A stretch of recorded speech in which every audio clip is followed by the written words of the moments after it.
ഇന്നത്തെ ദിവസത്തിനൊരു പ്രത്യേകത ഉണ്ട് കേട്ടോ. നമ്മളെ മസ്ജിദുൽ ഫാറൂഖ് മഹല്ല് നിവാസികളെ നോമ്പ് തുറയണെന്ന്. അസ്സലാമു അലൈക്കും വറഹ്മത്തുള്ളാഹി വബറകാതുഹു. ഇന്ന് ചേന്നമംഗല്ലൂര് മസ്ജിദുൽ ഫാറൂഖ് മഹല്ല് എല്ലാ വർഷവും നടത്തി വരാറുള്ള സമൂഹ നോമ്പുതുറയുടെ ദിനാണെന്ന്. ഇന്ന് സത്യം പറഞ്ഞാൽ ഞങ്ങൾക്കൊക്കെ വലിയൊരു പെരുന്നാളിന് തുല്യമായ ഒരു ദിനാണെന്ന്. ഇൻഷാ അല്ലാഹ് സന്തോഷം. വളരെയധികം സന്തോഷം. തീർച്ചയായിട്ടും സജീവമായിട്ട് ഇവിടെ സജ്ജരാണ് എല്ലാവരും സന്തോഷത്തിലാണ്.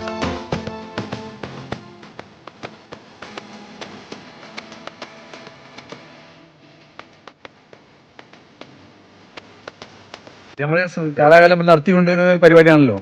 ഇത് അതിവിപുലമായിട്ട് നമ്മൾ നടത്തും. നമ്മുടെ യുവാക്കളൊപ്പം ഉണ്ടപ്പോ നമ്മുടെ നോമ്പുതുറയുടെ വിഭവങ്ങളൊക്കെ ഇതാ ഇവിടെ ഒരുങ്ങിക്കൊണ്ടിരിക്കുകയാണ്. നാട്ടുകാരും ഇവിടെയുള്ള ചെറുപ്പക്കാര് പ്രായഭേദമന്യേ എല്ലാവരും സജീവമാണ് ഇവിടെ.